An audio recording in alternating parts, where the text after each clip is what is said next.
usando um teodolito para medir distâncias.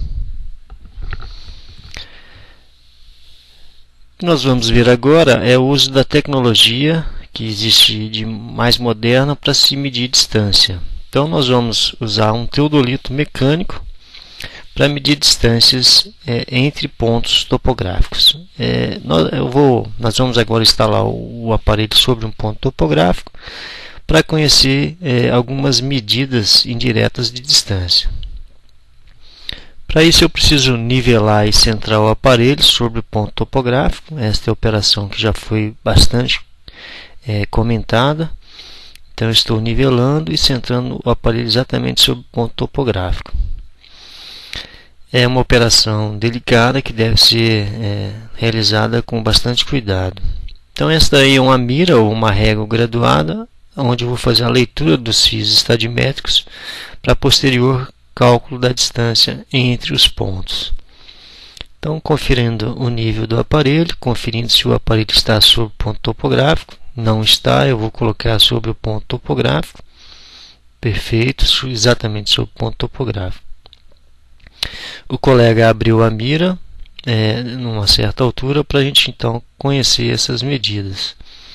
Eu vou apontar o teodolito para uma baliza de referência só para medir os ângulos horizontais com referência nessa baliza.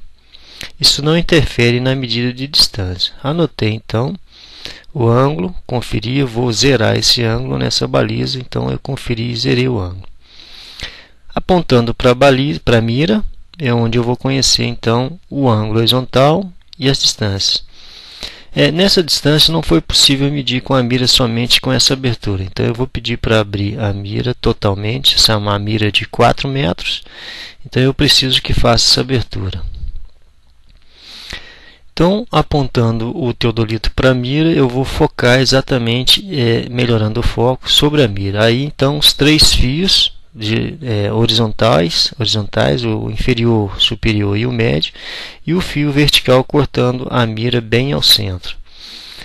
Então, fazendo a leitura nesses fios e anotando na caderneta. Preciso anotar o fio inferior, o fio superior e o fio médio. Com esses valores eu consigo calcular essa distância. Então, conferindo os fios, ok, conferi os fios, perfeito. Está pronta as leituras nesse ponto. Para isso eu ainda preciso anotar o ângulo vertical para calcular então a distância horizontal entre os pontos.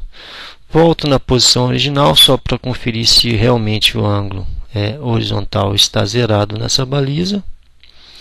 E aí eu vou precisar medir a altura do aparelho, do centro da objetiva do aparelho, até a minha estaca, o meu ponto topográfico. Com esses valores, então, eu vou conhecer a distância horizontal entre os pontos A e B. Então, instalei o aparelho no ponto A, estou fazendo a medida no ponto B. Fio superior 1,14, o médio 1,956 e o inferior 1,774. Então, essas foram as leituras. Medi o ângulo de inclinação, no caso aí 2 graus, 17 minutos e 27 segundos. Esse é o ângulo de inclinação da objetiva. E o que me interessa é a distância horizontal entre o ponto A e B. A equação para cálculo disso é K, que é a constante do aparelho, vezes a estádia, vezes o cosseno ao quadrado do ângulo de inclinação da objetiva. Essa é a fórmula para cálculo da distância horizontal. Então, com esses valores, eu consigo calcular a distância entre os pontos do qual eu fiz a medida desses valores. Para tal, eu preciso então usar esses valores. O K, para a maioria dos aparelhos, ele tem um valor 100. E S para nós vai ser a estádia, ou seja, a diferença entre o ponto superior, o fio superior e o fio inferior. No caso aí, uma estádia de 0,366 metros. Então, com esses valores, eu vou extrair o cosseno do ângulo de inclinação, elevar ele ao quadrado, no caso aí 2 graus 17 minutos. Com esses valores, então, eu conheço a distância entre o ponto A e B, 36,542 metros. Então, como a pressão desse aparelho é em torno de 100 milímetros, eu arredondo para 36,5 metros, porque é em função da pressão do aparelho. Nós também vamos usar esse aparelho para calcular a diferença de nível entre o ponto A e B ou as cotas entre o ponto A e B. Com as informações que eu obtenho da leitura, é possível também calcular essas cotas ou a diferença de nível. Então eu passo uma referência de nível pelo ponto A e quero calcular então a referência de nível ou a cota do ponto B. Então a cota do ponto B vai ser a cota do ponto A mais a altura dos instrumentos, mais ou menos uma distância vertical entre os dois pontos, ou entre o ponto B e o aparelho, menos o fio médio do aparelho. Então V é a distância vertical do centro do aparelho até o fio médio. M é o fio médio, a leitura do fio médio. E V para nós é dado por uma equação que já é conhecida, que é 50, ou seja, 50, o meio vezes K, vezes a estádia, vezes 2 vezes o seno do ângulo de inclinação da objetiva. Como o K é sempre 100 para nós, para a maioria dos aparelhos, então eu posso simplificar essa equação para V igual a 50 vezes a estádia vezes o seno de 2 vezes o ângulo de inclinação. Com esses valores, então, eu consigo calcular o valor de V. No caso aí, V, lembrando que V é a diferença de nível entre o centro do aparelho e o fio médio. No caso, aí V 1,462. Adotando uma cota de 111,43 para o ponto A, uma altura de 1,51 para o aparelho no ponto A, eu consigo calcular a cota do ponto B. No caso aí, então, 111,43 mais a altura do aparelho, mais a diferença de nível, menos o fio médio. Portanto, a cota do ponto B 112,446. Com uma precisão de 50 mm, eu arredondo isso para 112,45, sendo a precisão vertical do aparelho em torno de 50 mm. Usando uma estação total para medir distâncias. Este é um aparelho de extrema importância que nós utilizamos para conhecer distâncias. Então, para medir grandes distâncias, nós usamos esse tipo de dispositivo. Para tal, nós precisamos de um aparelho chamado prisma ou reflector para refletir a onda que faz a medida da distância. E lá está o companheiro com essa distância. Para tal, eu preciso conhecer algumas correções de atmosférica, a correção do prisma e uma correção de desnível que eu preciso fazer. Além disso, uma média dessas correções eu uso no aparelho. Aí, instalando essa estação, nivelando e centrando a estação sobre o ponto topográfico. O procedimento já foi comentado. Esse é o reflector ou o prisma, que também deve ser nivelado e centrado sobre o ponto topográfico que se quer conhecer a medida. Então, nivelada a estação, centrada, nós apontamos na direção do prisma. Tudo ok, ligamos a estação. Nós devemos fazer alguns procedimentos iniciais para que ela reconheça os limbos, né, que ela possui também 2 limbos, um vertical e um horizontal. Então ela checou a sua memória, está ok. Após ligou, a gente precisa corrigir a temperatura, a pressão atmosférica e também uma constante do aparelho, no caso aí uma constante. Nós vamos então dar entrada através das teclas do teclado a essas informações que ela solicitou. Essa constante normalmente é a função da precisão da medida que eu quero fazer. Então, através dessas teclas, eu vou dar entrada. No caso aí a temperatura, 20 graus, nós vamos trabalhando. A pressão atmosférica, 760 mmHg. Ok, está aguardando a próxima função.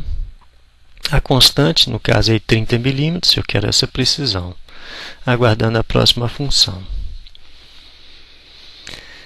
Essa é uma estação também que ela reconhece a altitude do local. Então aí ela medindo a pressão atmosférica, no caso aí em ATM, para descobrir também a altitude em relação ao nível do mar. Então ela está checando, no caso aí, essa pressão atmosférica. Então, aproximadamente 417 metros acima do nível do mar. E ela vai usar esse valor para calcular então as outras cotas a partir dessa posição que ela se encontra. Então, aproximadamente aí 417 metros acima do nível do mar. Ela está fazendo, ajustando essa precisão. Então, ok, está pronto para fazer a medida. Nós só vamos apontar na direção do prisma, anotando para ter uma segurança. Então, aponto na direção do prisma para me fazer a leitura, foco, melhoro o foco de observação para o prisma. Quando estiver ok, é só mandar medir. Nesse caso aí, o que eu estou fazendo é fixando um ângulo, ou seja, um azimute, uma leitura de um ângulo, para me ter as medidas a partir desse ângulo de referência. Então, normalmente também, aí nesse caso aí, anotando uma hora de trabalho inicial, porque esse tipo de trabalho normalmente ele é cobrado por hora. Então, entrada, nesse caso aí, é uma outra função da estação, que é a solicitação dessa informação. Aí terminamos a leitura, e essa é uma leitura muito rápida. Nós precisamos também medir a altura da estação até o ponto topográfico. Nesse caso, eu estou medindo a altura do prisma e essa é a altura da estação. Eu preciso dessas informações para calcular as cotas e as distâncias, corrigir as distâncias. O que nós vamos fazer agora é colocar o prisma sobre um bastão, e esse eu gostaria que ficasse na mesma altura da estação. Então aí nós estamos ajustando o prisma na mesma altura da estação para conhecer a distância tanto horizontal quanto vertical de diferentes pontos. Aí nós vamos fazer essas medidas em vários pontos de interesse, e na própria memória da estação ficará registrado as distâncias horizontais e verticais de cada ponto. Eu faço essa operação várias vezes nos pontos de interesse. Ok, mando registrar. Isso fica gravado então na memória da estação. Essa é uma anotação que normalmente esse caso perca. Então, como é que a estação funciona? Nós instalamos o aparelho no ponto A e quero descobrir a distância horizontal até o ponto B. Então, vou nivelar e centrar a estação sobre o ponto A e o reflector ou o prisma sobre o ponto B. Então, ela vai medir a distância inclinada, no caso aí 879,922 metros. Vai medir também o ângulo de inclinação e descobrir a distância horizontal através da equação L vezes cosseno de θ, que é o ângulo de inclinação. Então, como exemplo, essa estação também corrige um exemplo de 0 grau, 46 minutos e 27 segundos o ângulo de inclinação da objetiva. Vou extrair o cosseno desse ângulo e multiplicar pela distância inclinada. Com isso, eu descubro a distância horizontal entre os dois pontos, A e B. Como essa estação tem uma precisão de 10 milímetros, eu arredondo para 879,84. É a distância horizontal entre o ponto A e B. Lembrando que a distância horizontal, a distância inclinada é essa daí. Devo medir a altura do aparelho e a altura do prisma. Com essas informações, eu consigo calcular as cotas também. Como eu já sei a cota do ponto A, eu vou usar aquela mesma equação do teodolito para encontrar a cota do ponto B. Então, a cota do ponto B é a cota do ponto A mais a altura do instrumento, mais a diferença de nível entre o centro do aparelho e o ponto B, menos a altura do fio médio, no caso, a altura do prisma. E através dessa equação, nós descobrimos que a distância entre o aparelho, vertical entre o aparelho e o prisma é de 11,89 metros, sabendo que a precisão é de 10 milímetros. Então, com aquela equação, sabendo que a altura da estação é 1,57, eu consigo calcular a cota do ponto B, sabendo que a cota do ponto A é a altura acima do nível do médio, 415,17 metros. Então, usando a equação, nós descobrimos a cota, ou a melhor, a altitude do ponto B, fazendo uso da equação. Então, 427,17 20 metros acima do nível do mar. Então essa é a cota do ponto B, com precisão de 10 milímetros, conforme já foi comentado. Então esse é um aparelho muito útil para medir com precisão distâncias horizontais e verticais. Então é o que há de mais novo no mercado para medidas de distâncias de interesse entre os pontos a serem estudados. Foi isso, até a próxima e boas férias a todos.